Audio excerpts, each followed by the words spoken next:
A'udzu billahi minasyaitonir rajim. Bismillahirrahmanirrahim. Assalamualaikum warahmatullahi wabarakatuh. Alhamdulillahirabbil alamin. Wassalatu wassalamu ala asyrafil anbiya'i wal mursalin wa ala alihi wa sahbihi wa man tabi'ahum bi ihsanin ila yaumiddin. Rabbi shrah li sadri wa yassir li amri wahlul 'uqdatam min lisani yafqahu qawli. Subhanaka la ilma lana illa ma 'allamtana innaka antal alimul hakim. Wala haula wala quwwata illa billahil aliyil azim, amma ba'du. Alhamdulillah, pada malam ni insya-Allah kita sambung lagi perbincangan kita mengenai ilmu usul fiqh menggunakan kitab Al-Wajiz fi Usulil Fiqh, dan ini adalah kuliah siri yang ketiga. Sebelum ini kita telah pun membincangkan mengenai muqaddimah dan juga definisi ilmu usul fiqh, di mana kita faham bahawa ilmu usul fiqh ni adalah untuk mengetahui kaedah-kaedah ataupun metodologi bagaimana kita istinbatkan hukum syarak daripada dalil-dalil ataupun nas Al-Quranul Karim dan juga hadis Rasulullah sallallahu alaihi wasallam. Maka pada malam ini insya-Allah kita akan menyambung perbincangan tentang nash'atu ilmi usulil fiqh, perkembangan ilmu usul fiqh. Bagaimana ilmu ini berkembang menjadi satu ilmu yang dipelajari dan kita belajar untuk mengetahui tentang yang dikatakan metodologi ataupun kaedah istinbat hukum. Baik, menurut Dr. Abdul Karim Zaidan bahawa ilmu usul fiqh ini wujud semenjak wujudnya fiqh. Bahkan ia datang dalam keadaan selari dengan ilmu fiqh. Maka apabila terdapatnya fiqh, maka sudah tentu wujudnya usul fiqh. Sebab apa? Sebab macam kita katakan sebelum ini, ilmu fiqh ataupun fiqh yang sebagai end product itu tidak akan terhasil sehinggalah kita menggunakan kaedah-kaedah yang terdapat dalam ilmu usul fiqh untuk memahami nas yang sebetulnya. Jadi kalau ada hukum fiqh, maka adalah usul fiqh.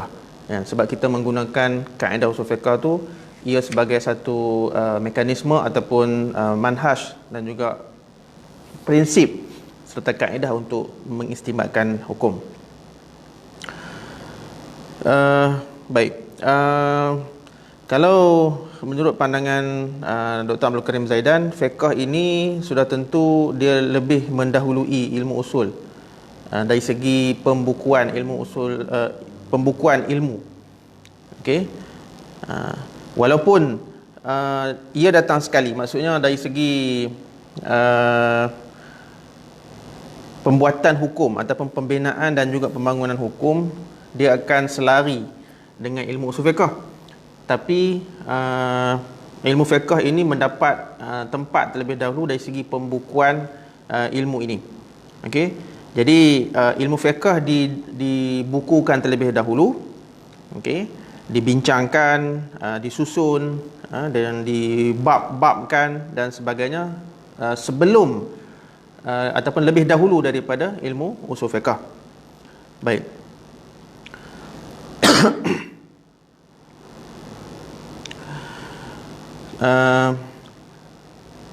Walaupun ilmu usul fiqh pada permulaannya tidak dibukukan, tetapi dari segi amalan praktikalnya di kalangan para ulama dan juga fuqaha serta mujtahidin telah pun kita panggil berakar umbi, kan?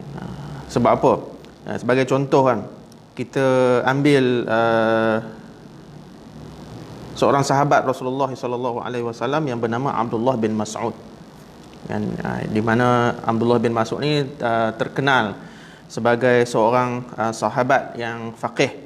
Okey, ketika beliau mengkaji dan meneliti ayat firman Allah Subhanahu wa taala dalam surah At-Talaq ayat yang keempat, wa ulatil ahmal ajaluhunna an yad'na hamlahun, yang bermaksud wanita-wanita yang hamil maka iddah mereka ialah sehingga mereka melahirkan anak.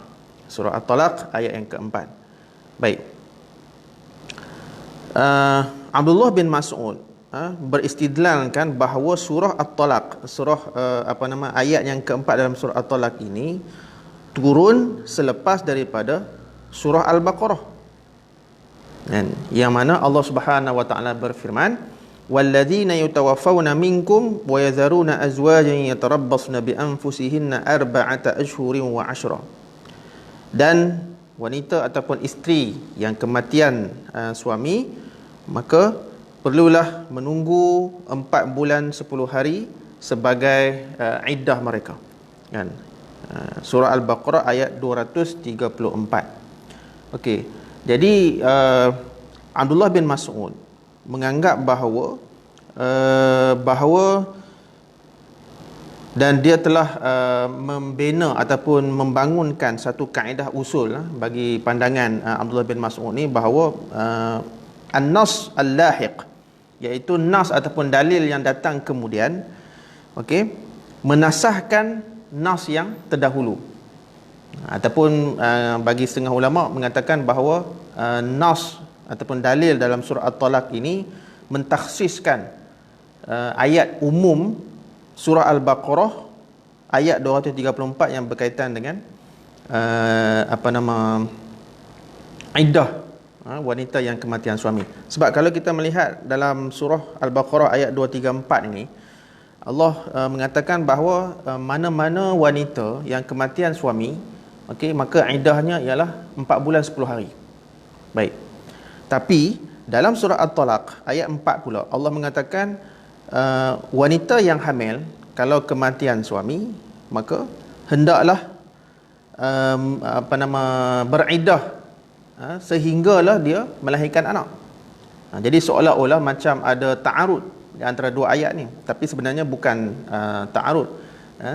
Yang dimaksudkan 4 bulan 10 hari seorang isteri itu perlu menunggu iddah sekiranya dia tidak hamil. Tapi kalau dia hamil, maka iddahnya berlainan lah, iaitu kena tunggu sehingga melahirkan anak. Okey. Jadi dua ayat ini telah dipraktiskan oleh Abdullah bin Mas'ud menggunakan kaedah usul an-nas al-lahiq yansakh an-nas sabiq. Walaupun pada ketika itu kaedah usul ini tidaklah disebut oleh Abdullah bin Mas'ud. Cuma dari segi practicality, dari segi amalannya, beliau memberikan fatwa bahawa kalau orang wanita yang kematian suami tidak hamil, maka dia akan menggunakan surah Al-Baqarah ayat 234 ini. Tapi kalau yang yang diceraikan ataupun yang kematian suami, wanita tu hamil, maka iddahnya adalah melahirkan anak berdasarkan firman Allah dalam surah At-Talaq. Okey. Kaedah usul ni dia datang kemudian. Sebab apa? Pembukuan ilmu, termasuk ilmu usul fiqh, dia berlaku pada zaman tabi'in, hujung zaman tabi'in ataupun yang lebih rancak bermula pada zaman tabi'in. Abdullah bin Mas'ud adalah seorang sahabat. Sebab itu kita kena faham bahawa ketika zaman Rasulullah, zaman para sahabat, pembukuan ilmu, penulisan kaedah ataupun pembentukan kaedah-kaedah usul ataupun kaedah fiqh ni memang tidak berlaku lagi pun. Okey, dia tidak berlaku. Cuma dari segi practicality, kan, dari segi amalannya, para ulama ketika itu, khususnya para sahabat yang kibar, yang besar-besar ataupun fuqaha sahabat ini, mereka memahami ayat itu. Apabila mereka melihat ayat itu, mereka faham direct, seolah-olah dah ada kaedah usul yang mereka faham, walaupun belum tertulis. Okey.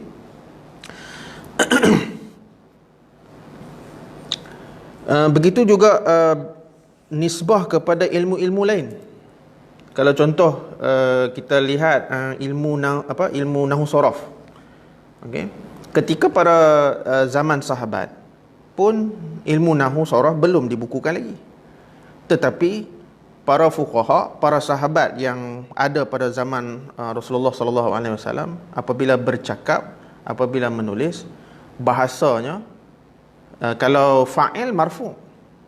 Apabila mereka berbicara ataupun mereka menulis, bila mari tang fa'il, maka depa baca marfu'. Depa sebut marfu'. Bila maf'ulun bih dibaca mansub. Ya, secara automatik. Walaupun tidak ada kaedah yang ditulis dalam mana-mana buku yang menjadi rujukan ketika itu. Okey. Kenapa mereka tidak memerlukan buku rujukan ketika itu? Nanti kita sebut. Okey. Jadi ilmu usul fiqh ini dia melazimi ilmu fiqh. Dia seiring ilmu fiqh. Kan? Bahkan sebenarnya dia lebih penting daripada ilmu fiqh. Sebab ilmu fiqh ni dia datang sebagai end product, tapi sebelum datang end product tu, apakah mekanisme ataupun kaedah ataupun cara kita nak istinbat hukum itu sehingga akhirnya keluarlah hukum fiqh yang kita nak tahu pasal halalnya, pasal haramnya, sunat, makruh dan sebagainya. Okey. Sebab ilmu usul fiqh ini dia adalah dipanggil undang-undang ataupun qawanin lil istinbat. Okey. Okey, persoalannya pada zaman Rasulullah kan, ini kita melihat dari segi sejarah.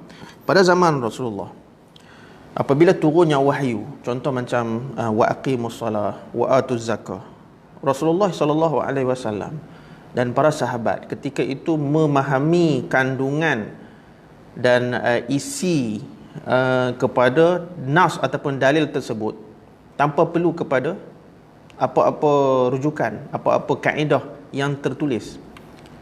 Okey, jadi apabila turunnya wahyu, Rasulullah faham secara direct apakah tuntutan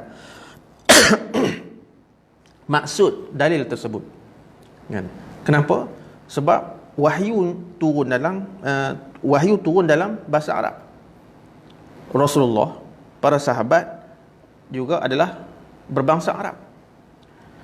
Macam kita orang Melayu lah. Apabila disebut selepas ini kita akan pergi makan. Okey, selepas ini kita akan pergi makan. Maksudnya kita orang Melayu, ungkapan yang diucapkan ataupun diungkapkan kepada kita pun bahasa Melayu. Maka insya-Allah kita mudah faham tuntutan maksud penyataan tadi. Maksudnya selepas kelas pengajian ni kita pergi makan. Dan kita tak perlu pun merujuk kepada kamus ke ataupun nak tanya orang sebelah ke. Okey, sebab kita faham direct. Maka begitulah juga pada zaman Rasulullah apabila turun wahyu, sebenarnya tidak ada keperluan pun. Untuk kita merujuk kepada mana-mana kaedah, okey, yang ada untuk kita memahami teks ataupun dalil Quran tersebut. Turun saja wahyu, maka Rasulullah dan juga para sahabat memahami kandungan ataupun isi yang terdapat dalam dalil tersebut. Ini kerana bahasa Arab ketika itu masih lagi utuh, masih lagi kuat.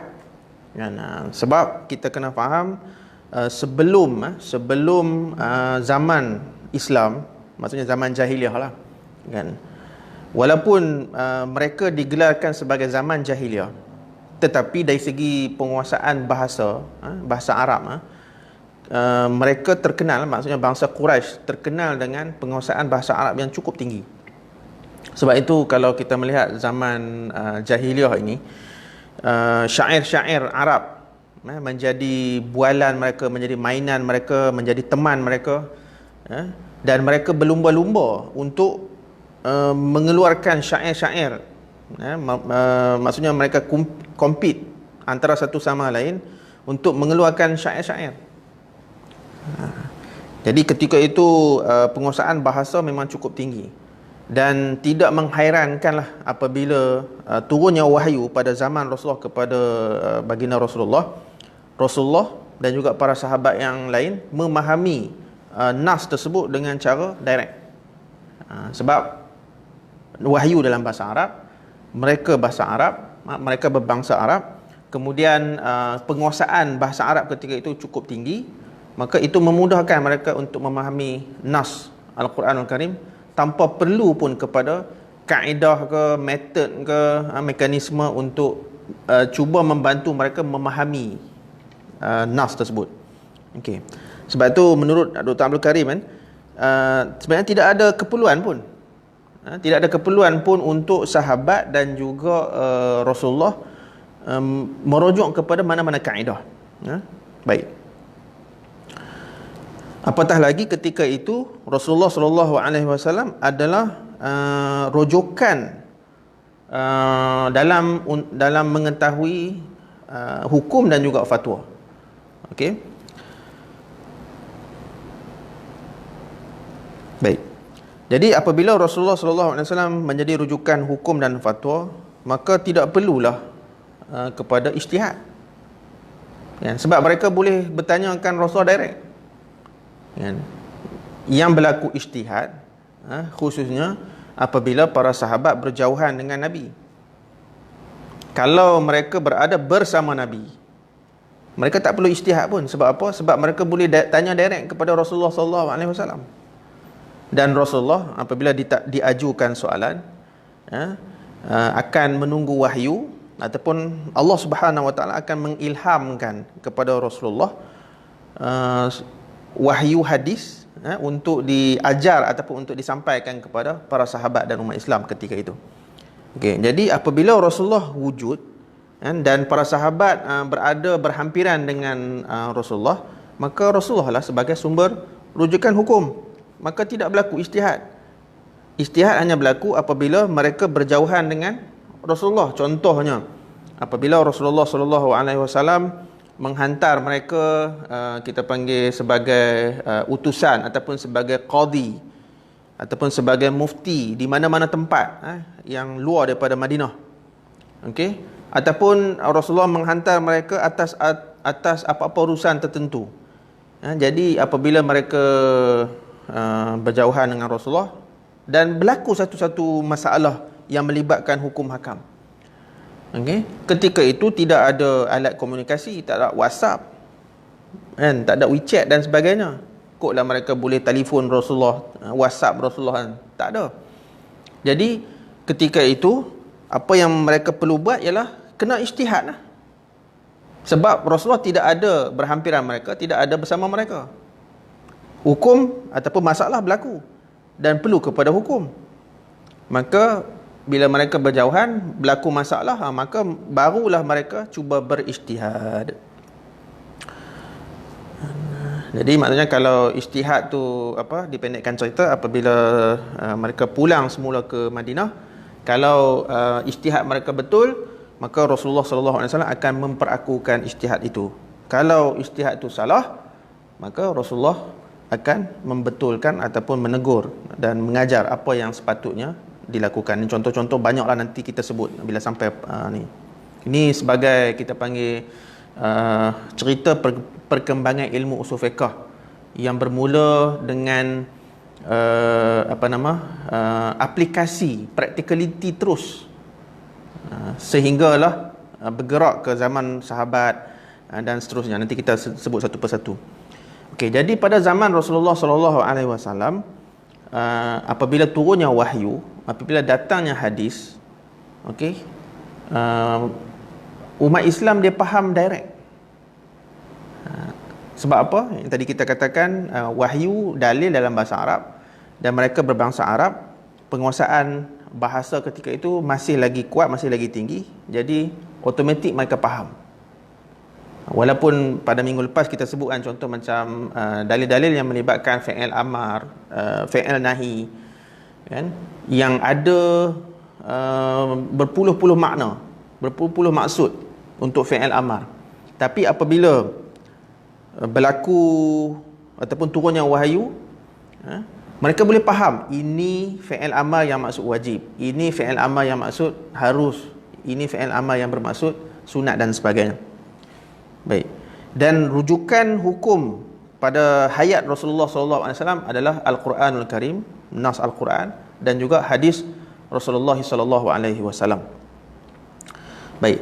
Selepas wafatnya Rasulullah SAW, maka berlakulah beberapa perkara, beberapa isu, beberapa masalah yang memerlukan kepada ijtihad dan istimbat hukum daripada nas Al-Quran dan juga sunnah Rasulullah sallallahu alaihi wasallam. Okey. Jadi kalau zaman Rasulullah, rujukan hukum hanya dua. Yang pertama Quran, yang kedua hadis, sebab Rasulullah masih hidup. Okey, ijtihad tidak berlaku sangat, khususnya apabila para fuqaha sahabat bersama Nabi. Sebab kalau berlaku masalah, mereka akan tanya Nabi direct kan, sebab Nabi sebagai rujukan hukum. Sumber ijtihad hanya berlaku apabila para sahabat, fuqaha sahabat ni berada jauh daripada Nabi. Tapi pada zaman sahabat, bila berlaku masalah, maka Rasulullah dah wafat dah. Okey. So di sana ada sumber Quran, ada sumber hadis kan, tetapi disebabkan Rasulullah sallallahu alaihi wasallam dah wafat, maka para fuqaha sahabat ketika itu ada option yang ketiga, iaitu ijtihad. Namun walaupun begitu, pada zaman sahabat sebenarnya kaedah usul ni belum lagi juga disusun, belum juga lagi ditulis. Kenapa? Sebab sama juga, dia tidak ada keperluan. Tidak ada keperluan lagi, memandangkan para sahabat masih memahami teks Al-Quran, masih memahami teks hadis Rasulullah sallallahu alaihi wasallam tanpa perlu rujukan. Sebab suasana keadaan zaman Rasulullah dengan para sahabat dia tidak banyak berbeza. Okey. Dan belum bercampur antara orang Arab dengan orang ajam, orang orang asing, foreigner, dalam konteks yang banyak. Okey, maksudnya bahasa Arab ketika itu masih lagi terkawal. Apabila para sahabat baca teks Al-Quran dan juga teks hadis, mereka masih memahami maksud kandungan Al-Quran dan juga hadis Rasulullah sallallahu alaihi wasallam. Sebab itu tidak ada keperluan untuk menulis, untuk membangunkan, untuk mengumpul dan menyusun serta membukukan apa-apa kaedah dalam memahami nas Al-Quran dan juga hadis Rasulullah sallallahu alaihi wasallam.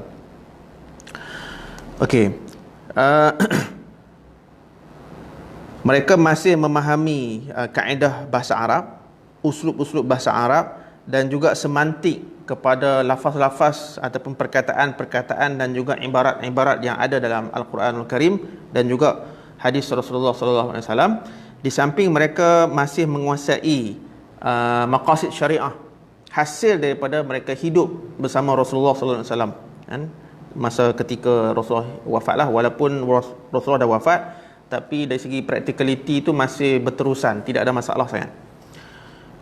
Dan para sahabat juga mengetahui tentang asbab nuzul Al-Quran, sebab mereka hidup bersama Rasulullah. Dan mereka juga memahami asbab wurud hadis, kan, kenapa hadis itu muncul dan sebagainya. Mereka tahu sejarah di sebalik datang ataupun turunnya ayat Quran serta datangnya hadis Rasulullah sallallahu alaihi wasallam.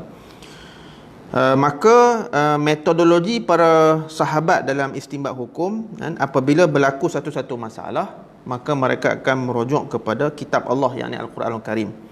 Kalau mereka tidak menjumpai hukum dalam Al-Quran, maka mereka akan merujuk kepada hadis Rasulullah sallallahu alaihi wasallam. Kalau mereka tidak menjumpai dalil daripada hadis, maka mereka akan berijtihad berdasarkan apa yang mereka faham daripada maqasid syariah dan daripada mungkin dari segi secara isyarat yang ditunjukkan oleh nas, kan? Sebab mereka yang tadi kita katakan, mereka ini masih menguasai bahasa Arab dengan baik, kan? Dan mereka sebenarnya tidak ada masalah sangat dalam berijtihad, kan? Dan tidak ada keperluan untuk membukukan ataupun untuk menyusun kaedah-kaedah istinbat ataupun kaedah-kaedah usul ini, kerana mereka mempunyai kemahiran yang kita senang cerita kemahiran semula jadi, kan? Sepanjang mereka bersahabat dan mereka berada bersama Nabi Muhammad sallallahu alaihi wasallam, dan sepanjang mereka mulazamah berada dengan Nabi, apatah lagi mereka ini menguasai ilmu bahasa Arab dengan baik. Jadi ini membantu dan memudahkan mereka untuk memahami nas Al-Quranul Karim dan juga hadis Rasulullah sallallahu alaihi wasallam. Baik. Maka berlalulah zaman para sahabat dan ilmu usul fiqh belum lagi dibukukan. Baik. Zaman tabi'in pun macam tu juga. Kan? Zaman tabi'in pun lebih kurang macam zaman para sahabat. Okey. Kenapa? Sebab mereka mengikuti dan mengambil cara dan juga metodologi para sahabat dalam istinbat hukum, dan suasana penguasaan bahasa Arab ketika itu masih lagi utuh, walaupun dah mula berlaku kita panggil kekurangan sedikit kalau nak compare dengan zaman Rasul dan juga zaman para sahabat, tetapi tidaklah jauh beza sangat keadaan yang berlaku pada zaman sahabat dan juga zaman tabi'in.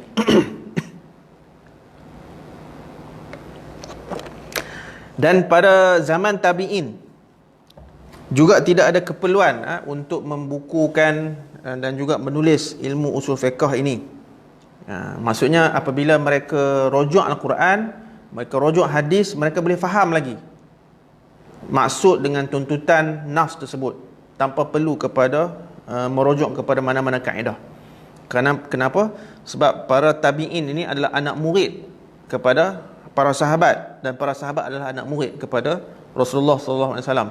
Jadi rantaian pembelajaran itu dia berkesinambungan, diturunkan kepada para sahabat, kemudian diturunkan kepada para tabi'in.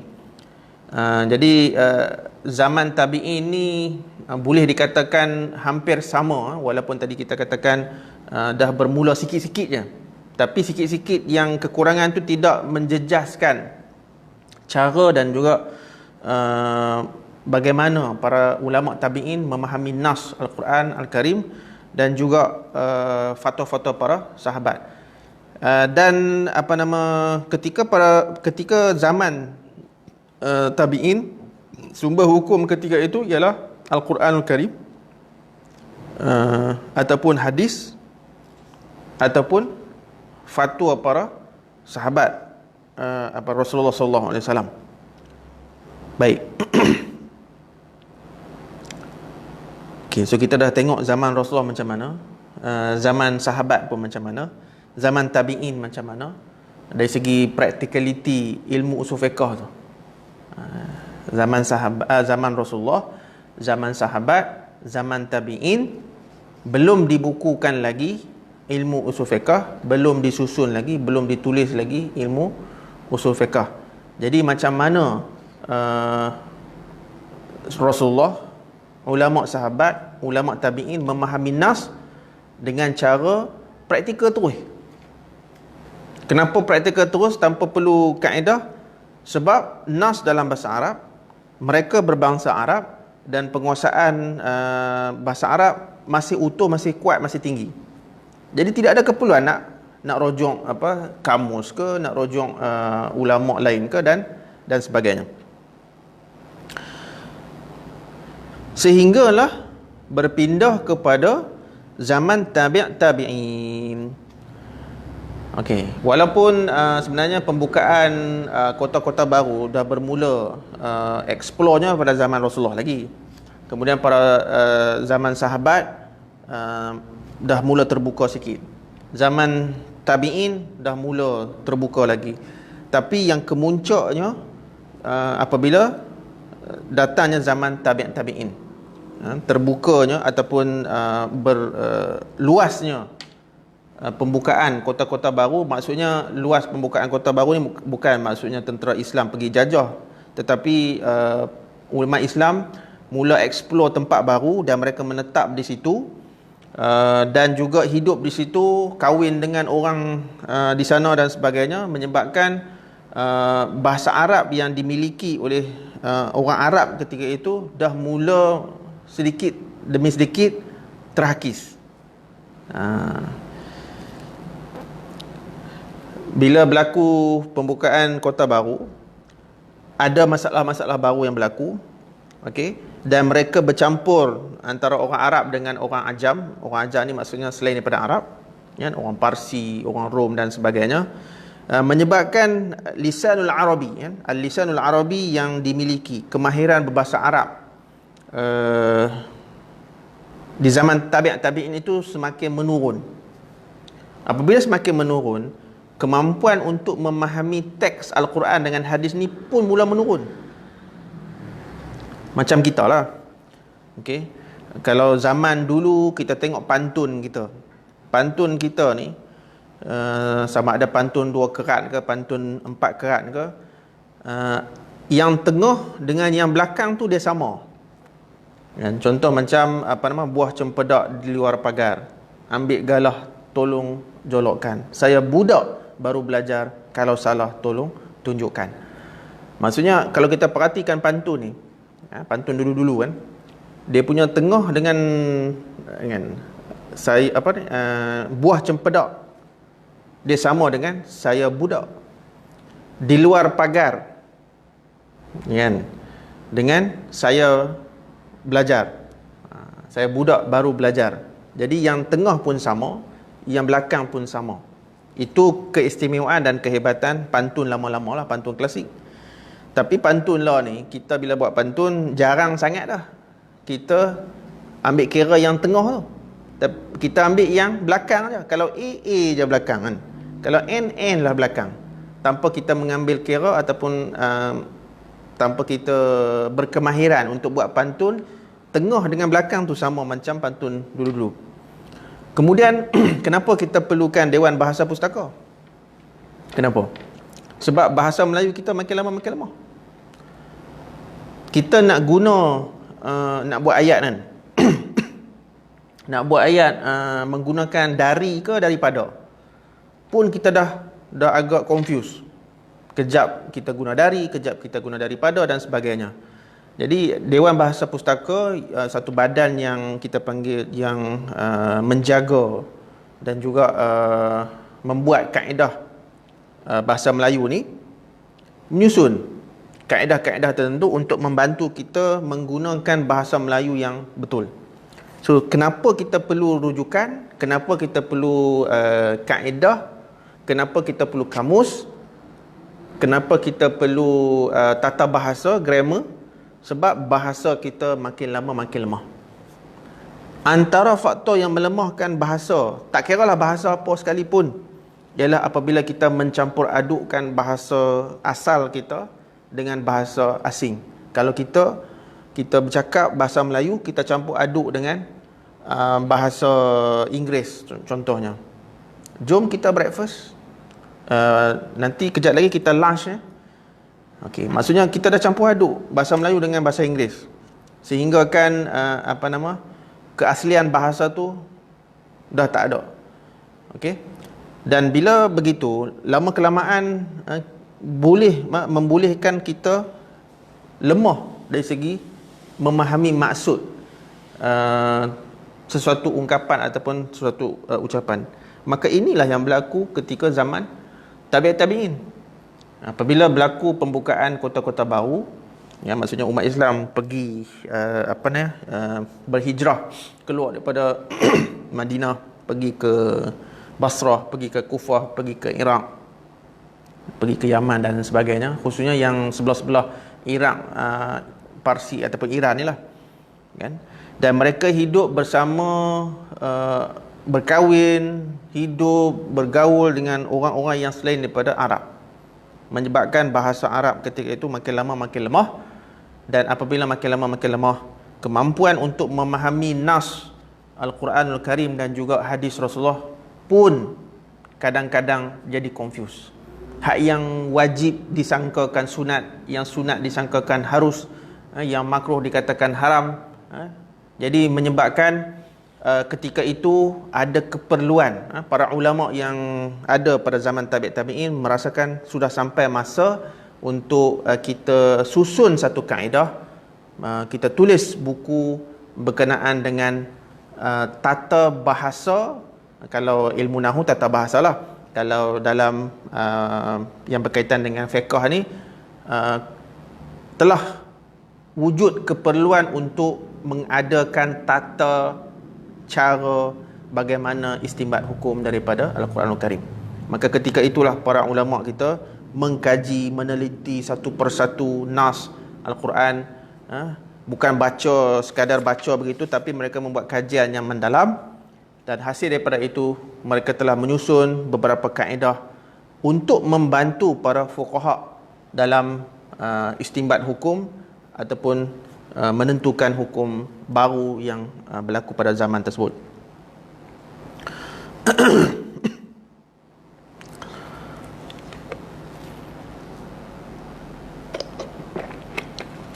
Okey, kalau berkaitan dengan ilmu usul fiqh ni, sebenarnya kaedah ataupun tata cara, SOP dan juga tata cara mengistinbatkan hukum sebenarnya diambil daripada kaedah bahasa Arab. Kan? Diambil daripada kaedah asalib lughah Arabiah dan juga prinsip-prinsip bahasa Arab. Sebab tu sebelum ni pun kita dah sebut kan, sebenarnya kalau nak faham bahasa Arab ni cukup mudah. Kalau kita faham kaedah nahwu, sharaf, balaghah, maka insya-Allah automatik kita akan faham kaedah-kaedah usul dalam ilmu usul fiqh. Sebab kaedah usul fiqh adalah kaedah lughawiyah, kan? Adalah qawaid lughawiyah dan juga prinsip-prinsip yang ada dalam bahasa Arab. Jadi ilmu qawaid usuliyah ni diambil daripada prinsip bahasa Arab, diambil daripada prinsip maqasid syariah. Di samping ada, maksudnya dari segi meraihkan maslahah, kepentingan-kepentingan tertentu, dan para ulama usul kita mengkaji macam mana cara Rasulullah istinbat hukum. Kalau ayat Quran datang dalam uslub begini, apa maksud dia? Kalau datang dalam uslub begitu, maka apa pula maksud dia? Semua itu diperhatikan dan dikaji secara teliti oleh para ulama kita. Dan daripada himpunan-himpunan kajian inilah yang dilakukan oleh para ulama mutaqaddimun kita maka terhasillah satu ilmu yang dinamakan ilmu usul fiqh. Maka sudah tentulah perbincangan ilmu fiqh ni berlaku di sana sini kan, maksudnya secara berselerak. Jadi ulama A membuat penghujahan, ulama B membuat penghujahan, ulama C membuat penghujahan, dan sebagainya. Jadi ulama yang datang pada zaman tabi'in kumpul, mereka kumpul pandangan-pandangan, fatwa-fatwa para fuqaha sahabat Rasulullah, para fuqaha sahabat, para fuqaha tabi'in. Mereka kumpul, mereka kaji, dan mereka menyusun satu kaedah berdasarkan apa yang mereka perhatikan, hasil daripada cara dan juga metod ulama terdahulu kan.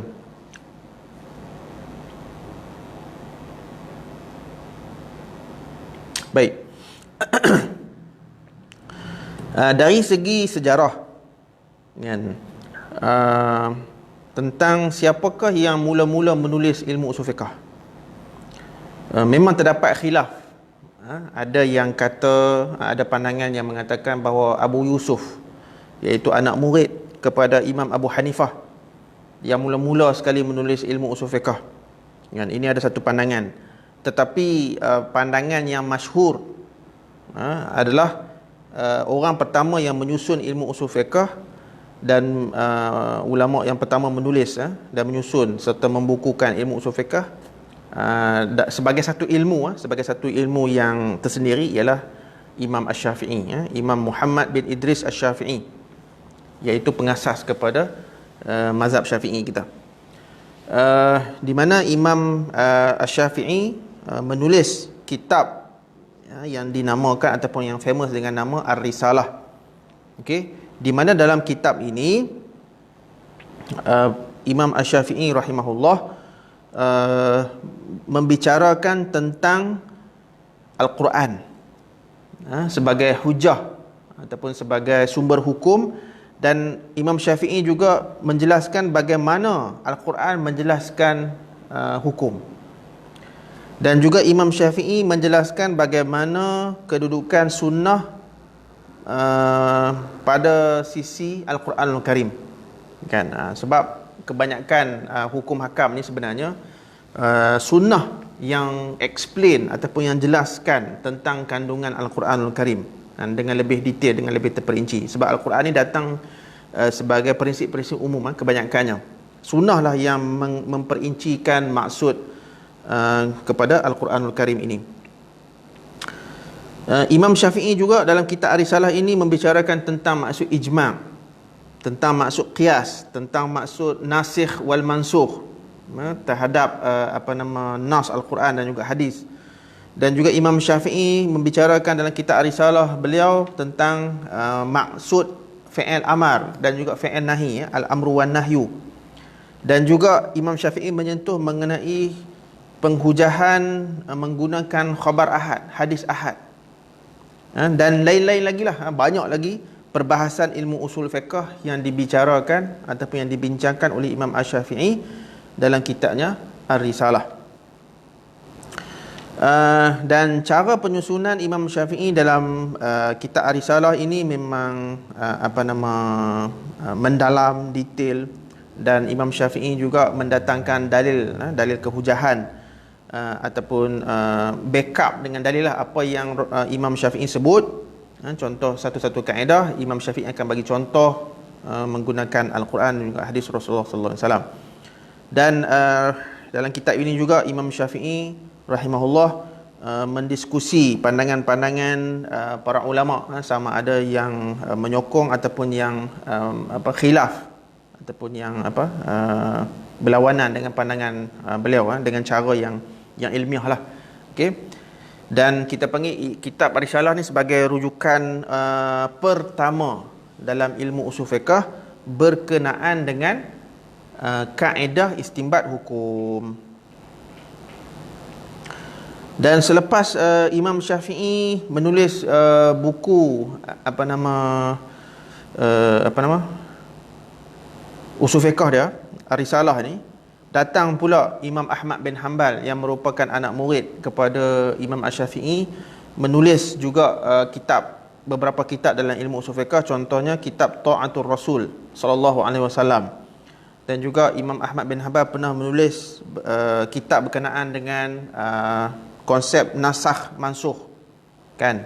Dan juga Imam Ahmad pernah menulis tentang kitab Al-Ilal, illah, yang berkaitan dengan illah, khususnya dalam bab Al-Qiyas, kan? Baik, jadi daripada situlah, rentetan daripada situlah para ulama kita bermula daripada zaman tabi'in mula membukukan, mula menulis, sama ada dalam bentuk matan, dalam bentuk syarah, dalam bentuk hasyiah, dan sebagainya, yang kita panggil melengkapkan lagi ataupun memperbanyakkan lagi kitab-kitab rujukan khususnya dalam ilmu usul fiqh. Sebenarnya pada zaman tabi'in inilah kegiatan pembukuan ilmu berlaku dengan lebih, kita panggil lebih progresif, lebih agresif, ya. Bukan saja ilmu usul fiqh tapi semua ilmu begitu. Kalau kita tanya zaman Imam Abu Hanifah sebagai, kita kata, pengasas mazhab Hanafi, dan juga Imam Malik bin Anas, pengasas mazhab Maliki ni, mereka tak tulis buku usul fiqh ke? Sebab tu kita katakan Imam Abu Hanifah dan Imam Malik, mereka sempat hidup zaman tabi'in, dan juga mereka meninggal dunia pada zaman tabi'in. Kalau dari segi sejarah lah kita lihat, zaman tabi'in ni perbincangan ilmu dah berlaku, khususnya contoh macam dalam ilmu usul fiqh. Imam Abu Hanifah hidup dulu berbanding Imam Syafi'i. Malah Imam Syafi'i hanya lahir pada tahun Imam Abu Hanifah meninggal dunia. Imam Syafi'i tak sempat jumpa pun dengan Imam Abu Hanifah. Jadi bila Imam Abu Hanifah hidup dulu, maka sudah tentulah dari segi perbahasan dan perbincangan ilmu tu memang dimulakan oleh Imam Abu Hanifah lah, kan? Sebab dia hidup dulu. Jadi perbincangan ilmu usul fiqh tu dah berlaku pun pada zaman Imam Abu Hanifah dan juga Imam Malik. Cuma dari segi pembukuan dan penulisan ilmu ni hanya berlaku ketika zaman tabi'in, iaitu zaman Imam Syafi'i dan dia punya nilah ulama yang sezaman dengan Imam Syafi'i tu. Itu sebab dia kita tak jumpa kitab karangan Imam Abu Hanifah dalam ilmu usul fiqh ke ilmu hadis ke ilmu sebagainya. Sebab kalau ikut sejarah Imam Abu Hanifah mengikut qaul yang masyhur ni, beliau tidak mengarang satu kitab pun. Kebanyakan kitab-kitab dalam mazhab Hanafi ni disusun, dikumpul oleh sahabat ataupun anak murid kepada Imam Abu Hanifah. Contoh macam Muhammad bin Hasan, Abu Yusuf, Zufar dan lain-lain. Okey. Baik, itulah sedikit sebanyak tentang sejarah perkembangan ilmu usul fiqh, bermula daripada zaman Rasulullah sallallahu alaihi wasallam, zaman sahabat, zaman tabi'in dan juga zaman tabi'in kan. Dan apabila berlaku gerakan pembukuan ilmu termasuk ilmu usul fiqh pada zaman tabi'in, maka gerakan penulisan buku tu, penulisan ilmu, pembukuan ilmu, dia tidak berhenti. Terus kita panggil rancak kan, terus rancak. Dan kitab-kitab karangan ilmu usul fiqh ni puluhan, ratusan, malah ribuan dikarang oleh para ulama kita, sama ada dalam mazhab jumhur fuqaha ataupun jumhur usuliyin yang beralirankan mazhab Maliki, Maliki, Syafi'i dan juga Hambali, ataupun dipanggil aliran fuqaha yang diterajui oleh mazhab Hanafi. Okey, jadi pembukuan tu dah semakin rancak sehinggalah zaman sekarang. Tapi zaman sekarang ni maaf cakaplah, kita tidak sehebat ataupun segah para ulama zaman dahulu. Okey, sebab ulama zaman dahulu mereka lah yang mengasaskan kaedah-kaedah dalam ilmu-ilmu tertentu. Kalau ilmu nahu diasaskan oleh ulama-ulama silam, Sibawayh, Farraq dan sebagainya, membukukan mereka menulis ulama-ulama nahu membukukan ilmu. Kalau ilmu fiqh, imam-imam mazhab fiqh membukukan fiqh dalam bentuk buku. Kalau dalam ilmu usul fiqh, ulama-ulama usul fiqh lah yang membukukan ilmu untuk dijadikan rujukan dan juga panduan kepada ulama yang terkemudian, termasuk kita lah. So kita ni banyak mengambil manfaat daripada usaha-usaha yang dilakukan oleh para ulama silam. Jadi mudah-mudahan dengan ilmu yang diasaskan ataupun kaedah-kaedah yang telah dibangunkan oleh para ulama salafus soleh kita memang banyak bermanfaat khususnya kepada kita lah, dan kita doakan semoga Allah Subhanahu Wa Taala mengurniakan pahala yang berlipat kali ganda dan juga dikurniakan syurga kepada para ulama kita dalam semua ilmu yang mengasaskan, yang membangun, yang menulis, yang menyusun kitab-kitab untuk menjadi rujukan kita. Jadi insya-Allah saya rasa untuk malam ni setakat itu sajalah kita cerita perkembangan ilmu usul fiqh secara ringkas, dan insya-Allah kita sambung lagi perbincangan kita pada minggu hadapan. Apa yang baik itu datangnya daripada Allah Subhanahu Wa Taala, apa yang kurang itu datangnya daripada diri saya. Aqulu qouli hadza wa astaghfirullahal azim li wa lakum. Wassalamualaikum warahmatullahi wabarakatuh.